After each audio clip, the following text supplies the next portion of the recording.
이번 시간엔 원숭이 우자와 관련되어 있는 한자, 유사 한자어에 대해서 학습해 보도록 하겠습니다. 원숭이 우자가 보면 맞전,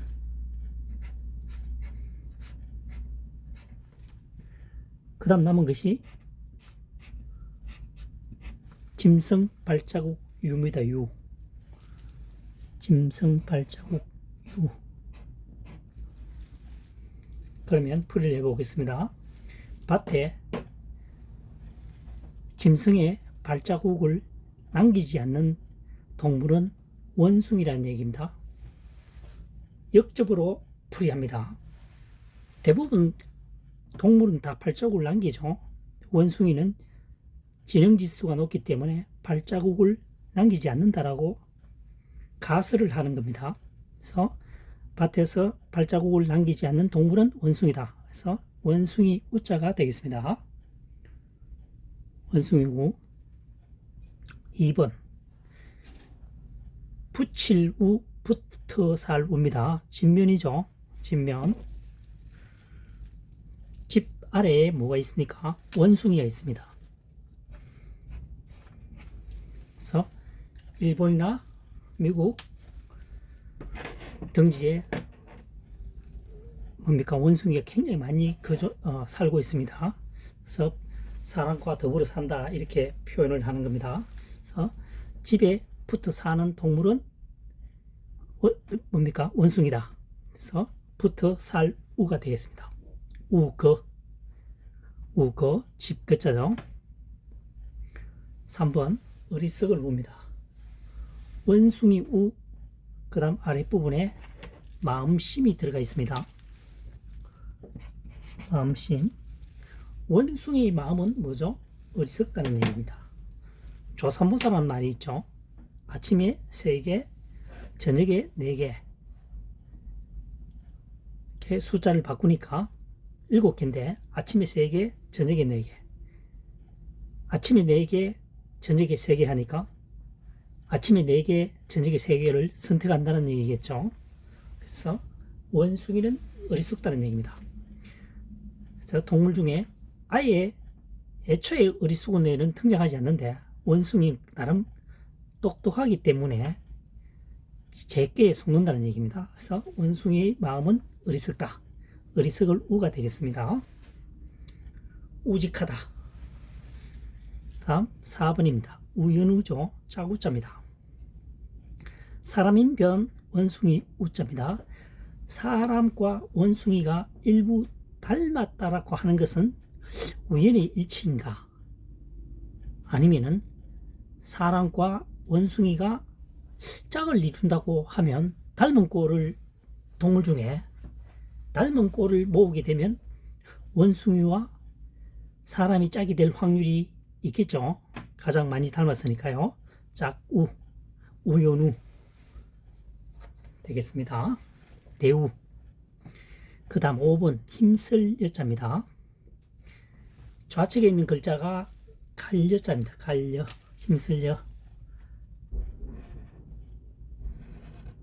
바위엄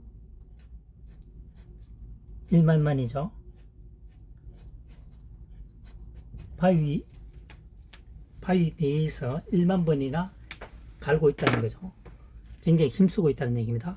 그래서 전체가 갈려 힘쓸 여자입니다.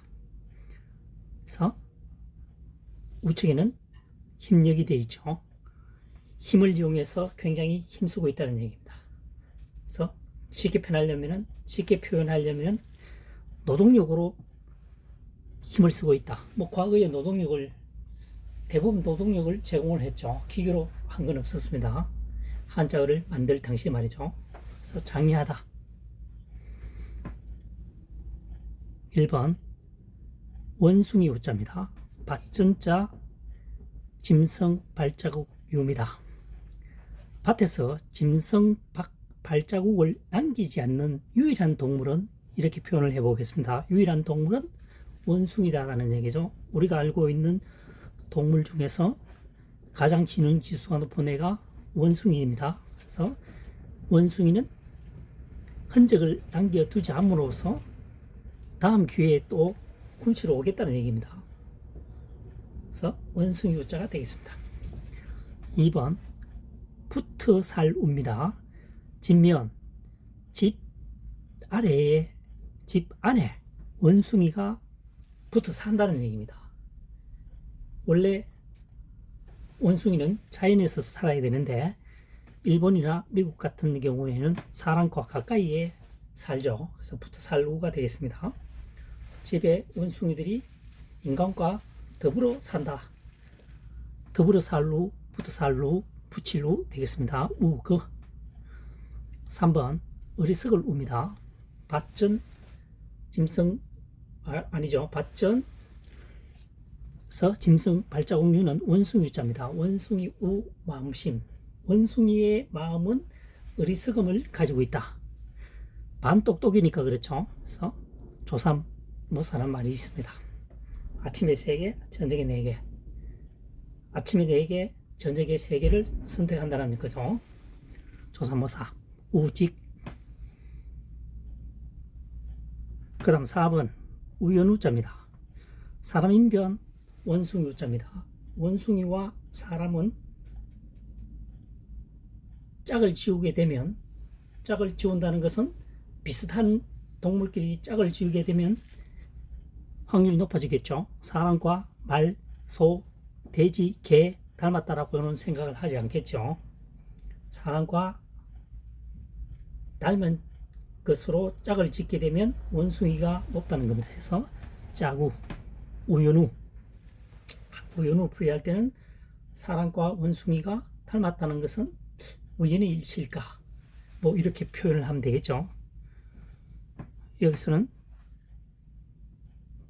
그 2024년 현재 시점의 파자 분석은 우연우를 기억 저장하기에 가장 적합한 언어들의 조합이라고 할까요? 본인이 적성이 맞는 것을 선택하시면 되겠습니다.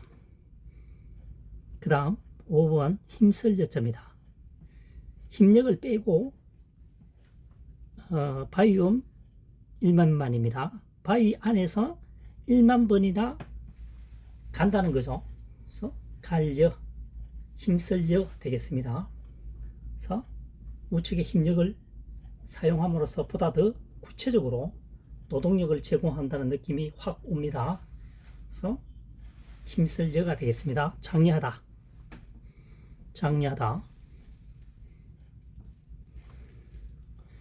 지금까지 설명한 한자어는 시대적 배경은 끌어들입니다. 한자가 2024년에 만든 것이 아니고 수백 년 전 또는 수천 년 전에 만들어졌기 때문에 시대적 상황은 한번 배경은 그려 봄직하죠. 하지만 각골문이나 설문해자, 상형문자, 두리뭉술 설명을 하지 않습니다. 최대한으로 주어진 한자만을 가지고 활용해서 연상작용을 일으키는 학습 방법이 되겠습니다. 지금까지 강의 내용이 도움이 되셨다면 구독, 좋아요, 응원해 주시면 더욱 감사하는 마음으로 항상 노력하도록 하겠습니다. 현재 약 8,000여자가 풀이되어 있습니다. 감사합니다. 다음 시간에 또 뵙도록 하겠습니다.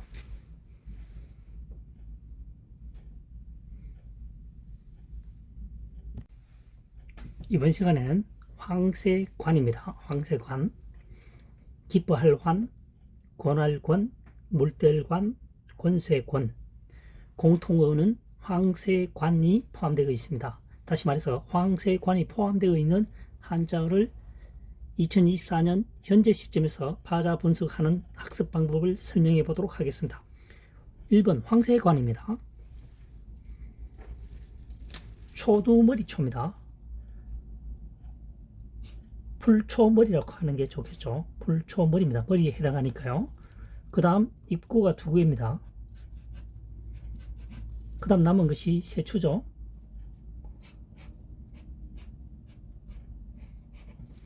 세추입니다. 새 중에서 풀 속에 입과 입을 계속 갖다 대는 새는 황새라는 뜻입니다. 그래서 황새관이 되겠습니다. 여기서 입과 입을 갖다 댄다라고 하는 것은 황새는 부리가 깁니다. 그래서 입을 강조하는 거죠. 입과 풀 속에 입과 입을 들이대는 새는 황새라는 뜻입니다. 황새. 그래서 황새관이 되겠습니다. 여기서는 새 추자를 어떻게 쓰느냐에 대해서 한번 설명을 하고 다음 순으로 넘어가도록 하겠습니다.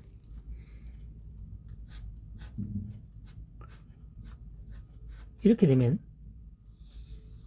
한자의 이게 어물주자가 됩니다.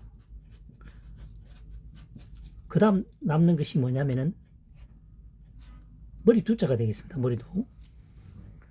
그러니까 머리는 높은 곳이죠. 높은 곳에 머무는 것은 뭐냐?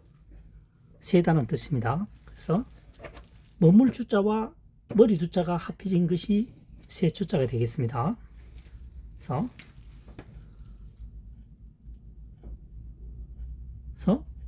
세 주자가 되겠습니다. 머물주 플러스 머리 두자입니다. 머리는 높은 곳이니까 높이 머무는 것은 세다라는 것이죠. 그래서 세 주자가 됩니다. 두 번째, 기쁘할 환입니다. 황새관, 하품험. 황새가 하품하듯이 입을 크게 벌리고 있는 것은 기쁠 때라는 거죠. 그래서 기쁘할 환이 되겠습니다. 황새가 입을 하품하듯이 크게 벌리고 있는 것은 기뻐할 때다. 그래서 기쁘할 환이 됩니다. 환성, 환호성, 환성이죠. 환성, 환호성. 환성을 치다. 3번 권할 권자입니다. 황새관, 힘력입니다. 힘을 이용해서 황새에게 뭔가를 권유한다는 거죠. 그래서 여기서 보면 힘을 이용해서 황새에게 권한다는 것은 뭡니까? 약간 강압적으로 뭔가를 하고 있다는 얘기죠. 권유.